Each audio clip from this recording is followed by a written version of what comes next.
the number 9, the Vietnamese rider in 8th position. This is by far the best we've seen from him. Just outbraked himself, but anyway, well, he's trying. He's trying. 77, Tines. As they now come into the fastest sweeping section as Guillaume Plonk first so far this year. Really great to see, and this is what rookie's about. You know, you got that one more opportunity. In 3rd place now, the Venezuelan. I was going to pick him up and say that's a great ride from him. Rider to have a long lap penalty for exceeding track limits. He's in 20th spot at the moment. That to potentially come back yesterday. You can swing the opinions up into 9th as well. Good stuff we've seen from both of them. And as I said, moving down, likely to last. Right, and as you were talking about, you know, of the rider coaches, etc. Right, and there is, there's the 34 of. Carlos Lovato, the Venezuelan X250 world champion, is here supporting team. Using up your tyres too much. These Pirellis are really superb tyres. They do drop off the performance. Ahead of him, we saw Veda again taking an odd line onto that back straight. I really think Tines up into 2nd place now. The rider that really lost out last time around was Carter Thompson, who's, I think he's out. Performance does fade away slightly, but it's very, very predictable. So the guys can feel what's happening. Somehow he's got to get that sorted out, otherwise he's handicapping himself terribly as this race goes on. That he's hit somebody who had a problem because he's entered the pits now, unfortunately. Oh, that's a disaster. And usually doesn't give them any nasty surprises. It's Brian Iriarte that leads. Mitani there in 4th position, buoyed by the confidence from yet another. We have so few technical issues with these motorcycles. The rookies cut technical crew. But up the inside now, it's David Gonzalez there on the number 11 into 2nd place. Podium yesterday. Christian Daniel takes his long lap penalty, slots into 23rd. The KTM guys just keep these things rolling absolutely superbly. Be very unlucky if Carter actually. I think I saw Christian Daniel pushing Marco Morelli rather wide there in towards the penultimate first position, just behind Lucas Brown, the first-year British Talent Cup graduate. And Veda has got a technical problem there, but the 70, it is of Christian Daniel Jr., the American, with the slightest advantage. And there we have the weave-in. Riders trying to avoid the other riders catching too much. Gets pushed aside there. He's lost a couple of places. Zen Mitani over the 77 of the Venezuelan there.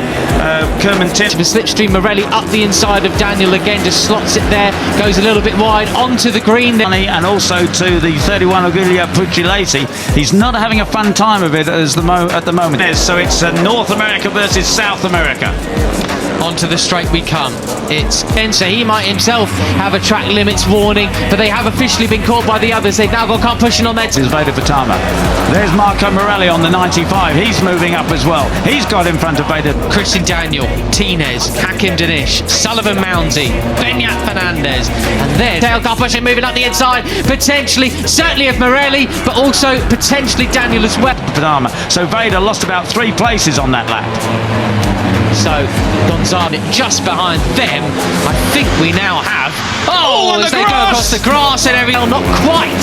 As we see Morelli get pushed wide now by Benyat Fernandez moving up the inside. Looks to the inside of Iriarte, but he lets the brakes off, and a few riders really struggling as well.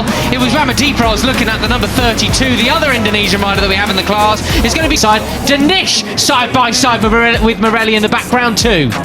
So Uriarte there in the braking zone. I wonder if they hit a wet patch and tucked the front almost, but Mitani lost the place as Christian Daniel leads him towards turn 1. Martinez goes wide, nearly cuts. He leads from Gonzalez. I wonder now if Gonzalez has got did Morelli trying to avoid him essentially, or did someone just brake a bit earlier? I'm not sure, but whatever, they sit through. Oh, Benyat Fernandez gets sandwiched.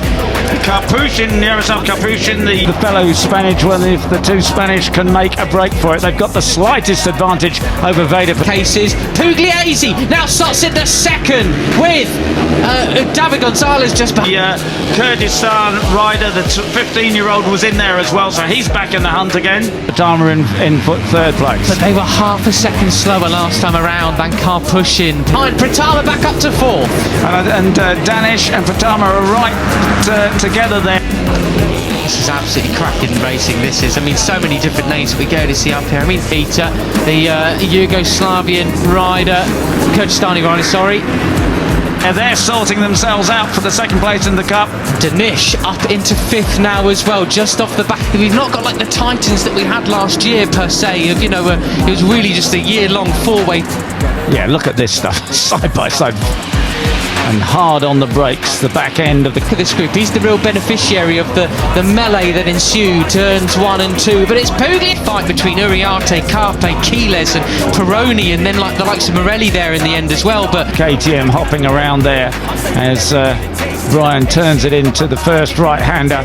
Is he now leading? The Italian in front of the home crowd, and there's plenty of people to cheer him on this weekend. This year, it's just all to play for now, despite Uriarte and Danish being up the top. And Agostinelli has got a long lap penalty.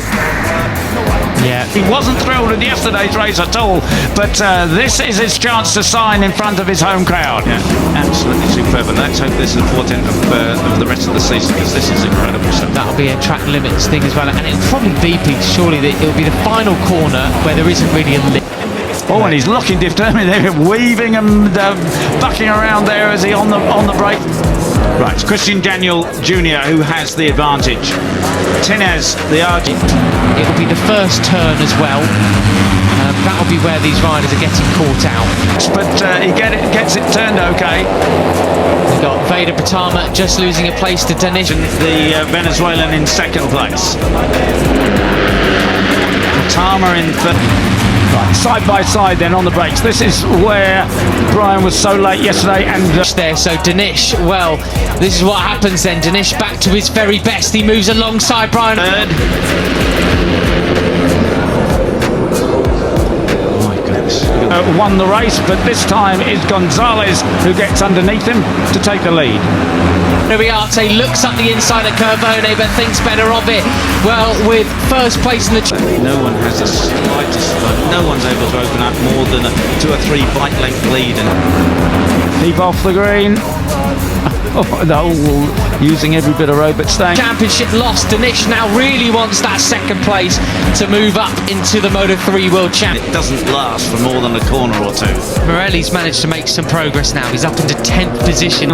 And the number 11, David Gonzalez, a 17-year-old Spaniard. He has the lead now. Can Brian... Championship win. And it still is the number 31 in front, Giulio Pugliese, the 16-year-old Italian. Is the Argentinian consistently sort of the rider that seems to have the most pace in hand at the moment. Uriarte and Veda Pratama go with him. And crucially, Peter, into 6th place as they cross the line that time around. We are all concertinaing up, aren't we? Veda Pratama just off the back.